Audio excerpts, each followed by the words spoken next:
So hello everyone, good morning, welcome back to my new another video. তো আজকে হইল অম্বুবাচীর প্রথম দিন। অম্বুবাচীর এই শুভ সময়ে মা কামাখ্যার আশীর্বাদে সবার শাঁখা সিঁদুর অক্ষয় থাকুক আর সবার অনেক অনেক মঙ্গল হোক। তো আজকের দিনটা অন্যান্য দিনের থেকে তো আলাদা। অনেক সকালে কিন্তু আমি ঘুমের থেকে উঠতে গেছি, উঠটা বাসি কাজ কমপ্লিট করে এক্ষুনি স্নান টান করে আয়া পড়ছি। এক্ষুনি সিঁদুর দিলাম, তারপরে আলতা ফুইরা লাইলাম। আজকে অনেক ব্যস্ত রান্না বাড়া নিয়া। তো এক্ষুনি ঠাকুর পূজা দিয়া লাইমু। তো কি সুন্দর করে দেখো ঠাকুর পূজা দিয়া লাইছি। আর আজকে যেহেতু মঙ্গলবার, তো মঙ্গলবারে আমরা ঠাকুরের আমদুধ দেওয়ার নিয়ম নাই, তো আগামীকালকে দিমু। আজকে এমনিতেই ঠাকুরে অ্যাপেল তারপরে খেজুর ওইগুলো আসলে ওইগুলা দিয়েই দিছি। তারপরে রান্না করে গেছি গিয়ে, আজকে রান্নার একটু তাড়া আছে। তো রান্না করে গিয়ে দেখো আলাদা আলাদা বাটির মধ্যে আমদুধ লইয়া লইতাছি।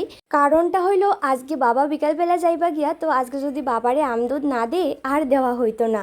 তো আমরা লিগেও লইয়া লাইছি, ভাই আমি আর বাবা। তো সাথে সাথে এখানে ভাতও বসাই দিছি, আমার ভাতও কিন্তু হয়ে গেছে।